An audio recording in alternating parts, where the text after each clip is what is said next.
Today we have someone who has donned multiple hats and has played a significant role in shaping South Australian business ecosystem. He is as South Australian as anyone can be. He has got a bachelor's, a graduate, and a master's degree from various South Australian universities. I would like to welcome Mr. Peter Klar. Thank you. Very pleased to be here today.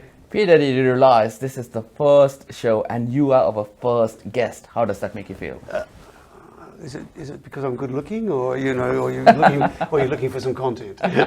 Well, both. You definitely have got glorious skills and good looks. I like your beard as well. Yeah, you talked me into that, by the way. All right, Peter, thank you very much for being here. We are really pleased that we have someone like yourself who's got a vast experience, especially working in the public sector in South Australian government sectors or public sector. The first question that I would like to start with, that you have had a long and, if I must say, checkered career history managing very demanding roles. For a lot of people out there who are finding their way, how would you describe your career journey and how did you go about defining your path? Yeah, I think I would probably consider myself, I'm a baby boomer, but I probably had an approach to careers which is more post-millennial. I was way ahead of my time. So I've never thought of a career in terms of a linear progression from one to the other or climbing any corporate ladder. My view is that have skills will travel. So the development of a range of skills that you can apply to different situations is the most important thing in a workforce which is changing rapidly, and change being the only constant. You need to be able to provide a whole range of very laser-like skills on a particular problem, and you cannot. Generalist skills are going to be more and more important in the community in terms of and your career as you develop. But at the same time, you're going to have a range of skills from marketing through to IT through to finance. So I can be, because I've worked on trying to develop those skills, I have moved from positions such as Director of Project Finance in Treasury to a Director in Marketing and International. Brilliant. You can move if you focus your mind on obtaining those skills, and then when you look for career development is not always up. Career development can be that way. Sideways. Sideways. In fact, some of the sideways moves are the most important moves and the most interesting moves. Yes, I remember one of our conversation where you did mention about how in the public sector you have moved sideways and understood the processes and also the domain knowledge of various departments that initially you had no idea about. You were quite successful in leading those departments front. What would you suggest for someone who is new? Like, obviously you did this when you were director at one position, so you know how to manage certain departments. But for someone who is new to the workforce and not at a higher level as a director, maybe starting from bottom of the chain, how can they make those changes to move sideways in their career? Well, I think what I said was being able to focus on the skills, and the skills are not necessarily the formal qualifications. The formal qualifications are very, very important and will always be important. But what are the things that you need to pick up along the way? So in my job, on a day-to-day basis, I will be presented with a problem which I will go, I don't know the answer to this, or I don't know the background to this. That's the most exciting part of the job. Right. And then you have to figure it out, you have to work it out, and you have to be able to then apply those skills, understanding the problem that you're facing. For people that are opening a new career, I think that they've got even more opportunity to do that in terms of thinking about how they can accrete skills that they can to their base qualifications and understand a range of industries and sectors. Then look laterally. Don't necessarily always look up. Organisations often look like that. Pyramid structure. If you think that you're going to reach the top, the chances of you ever getting there are very low. However, if you look there, where are, if the organisational structure is a triangle, where are the opportunities? Where are the big set of opportunities in the middle? It's moving around here. Absolutely. And so look at that and look where the opportunities are for you, not necessarily to basically progress in terms of up the ladder, but across the ladder. And then if you get those particular and full range of skills, what you'll find is that people then offer you jobs. That's pretty nice, and I could actually relate that to how it has affected individuals like myself who are very much keen into technology. There used to be a structure many years ago in IT where you used to have a pyramid structure of different IT systems, where was at the top the customer facing systems were there and the databases and the backend system was below at the bottom. But that has changed over a period of time, which nowadays we call something called as agile.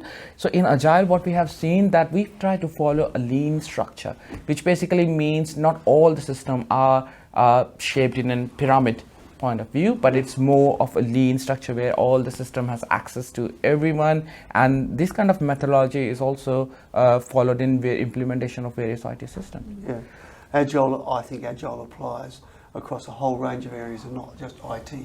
Brilliant. Yeah, absolutely.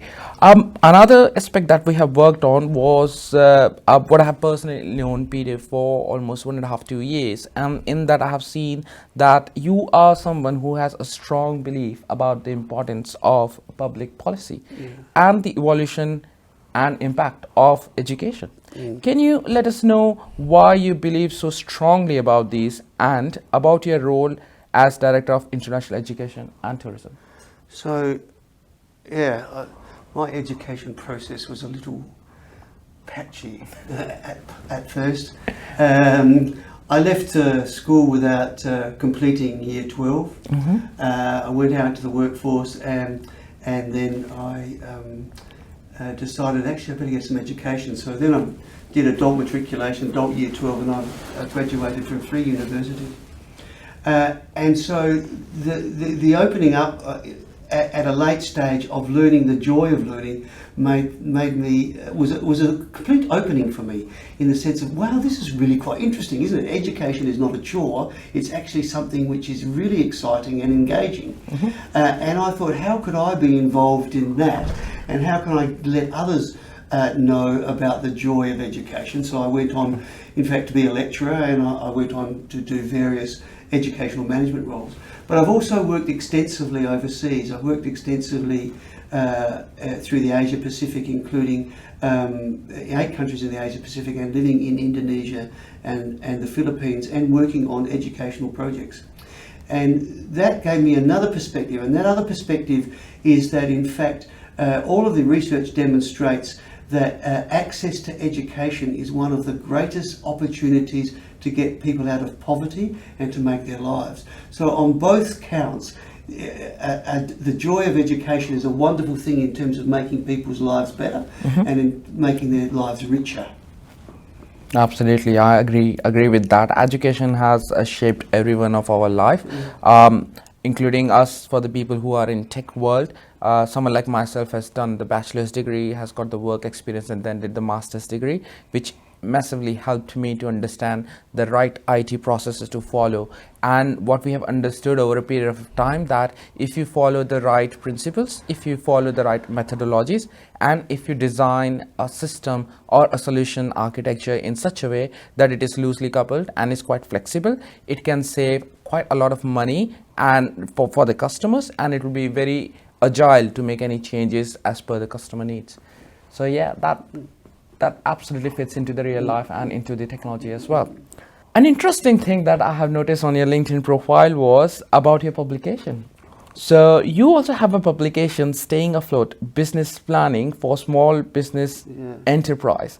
Now, this came out in 80s. I was not even born at that time. So we are talking to someone who has got massive experience, from someone who published something in the 80s, and we are now 40 years. How do you believe that the differences that have been and the common threads that have been from the 80s till in the 2020s area?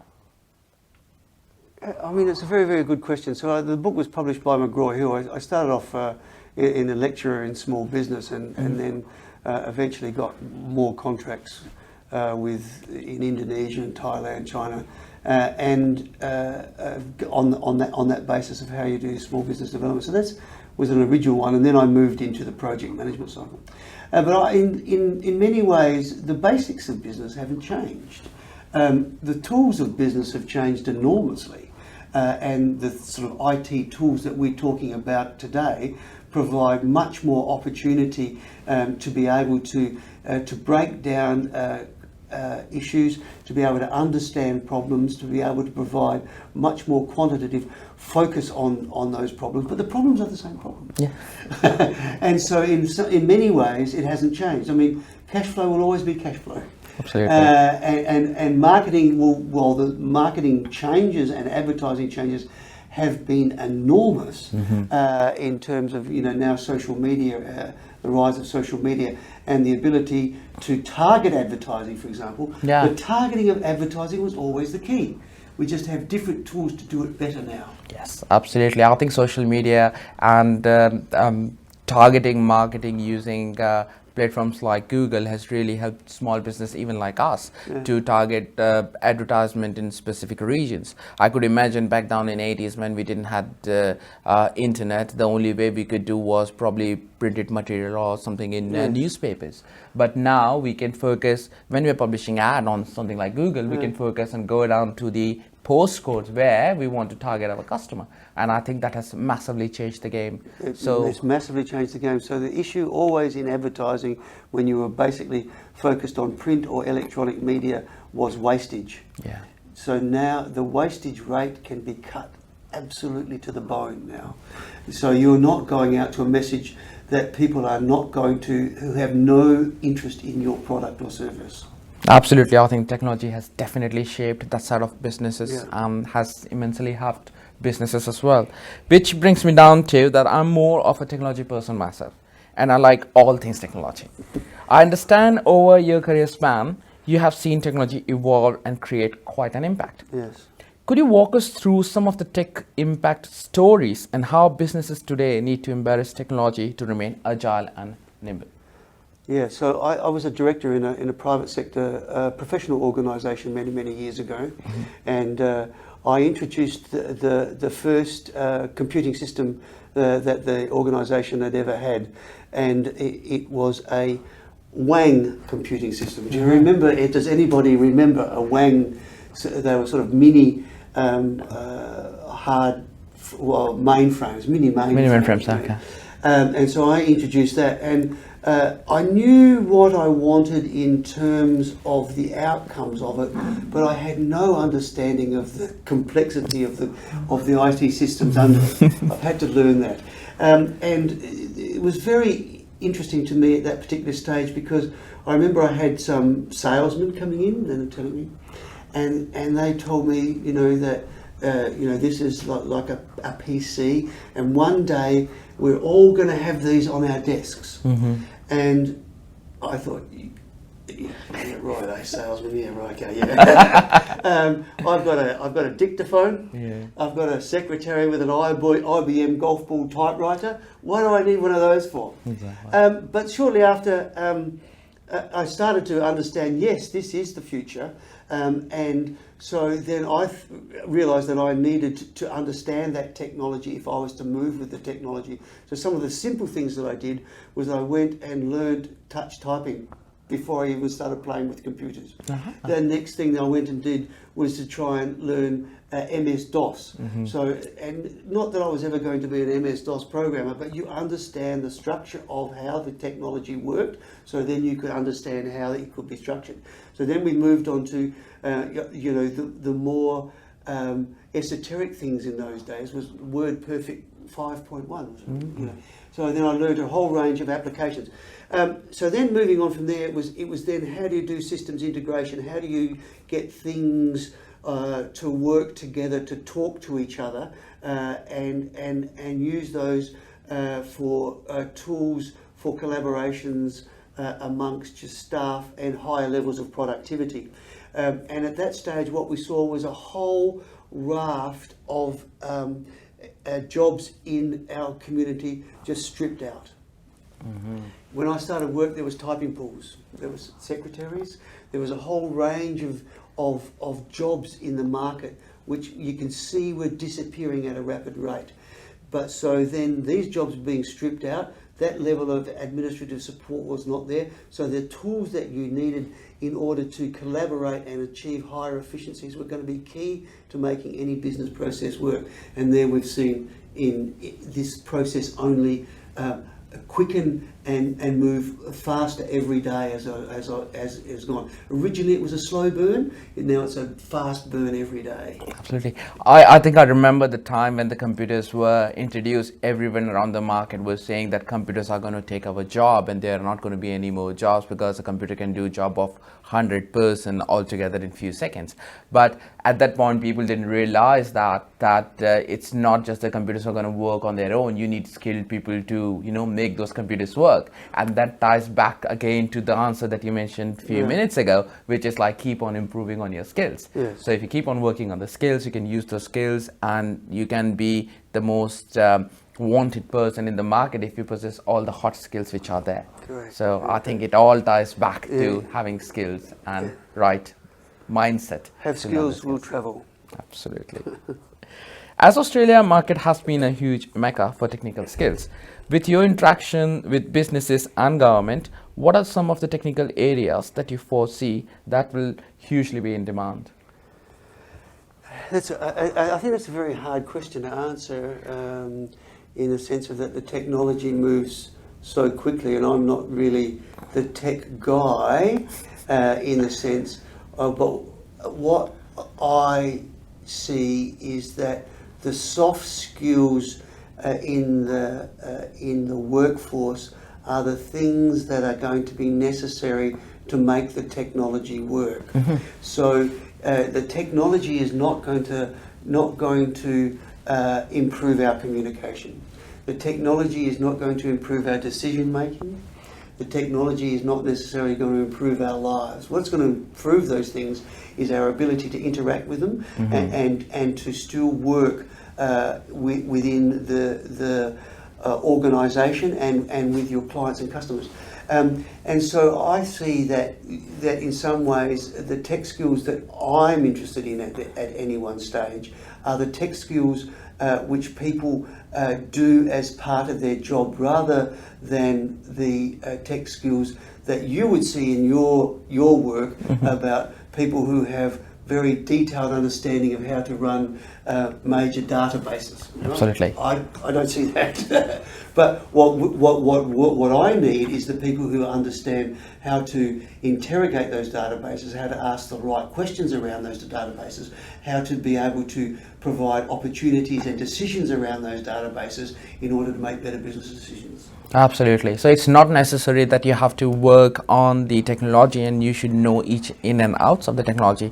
But if you know also how to use the technology, then that could be a very significant from where I stand, that is the most significant thing. How you can use the technology, interrogate the technology, use the technology to solve problems and to provide better business information. Absolutely. And one of the things that I have learned across the journey of technology is that if you are a technical person, you should also have the skills to speak to non-technical person in layman language and simple language.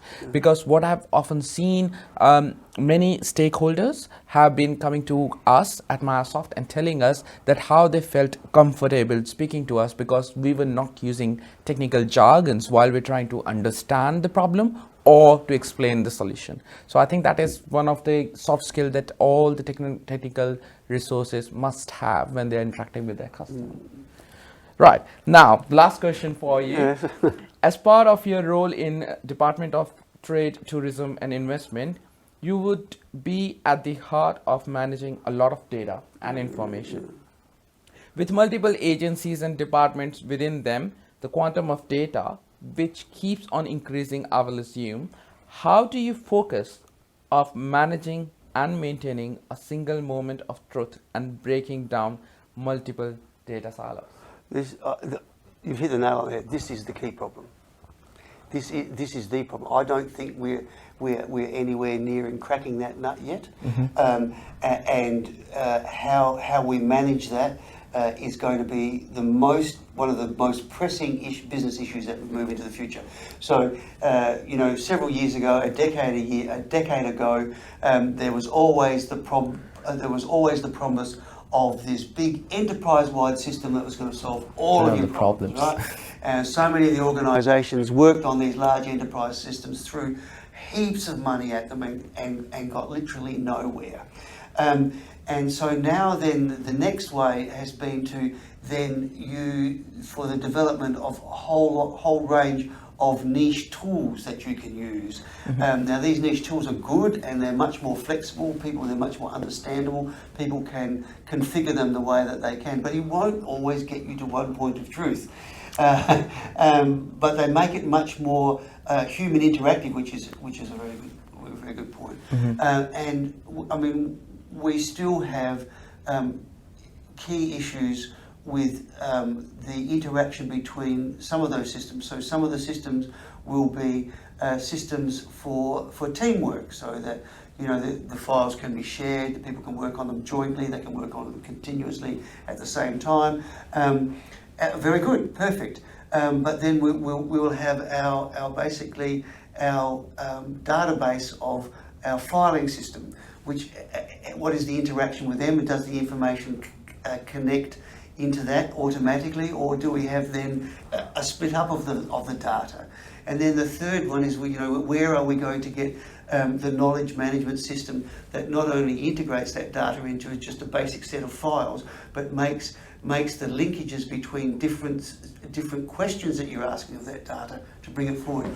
I don't think that we are anywhere near solving that particular problem now, but I think it is the next big problem for many organisations. It's certainly the next big problem for government, in the sense of that there's many departments, many different systems, and there's been some big changes over the years where the central agencies are now trying to mandate different systems. Great idea.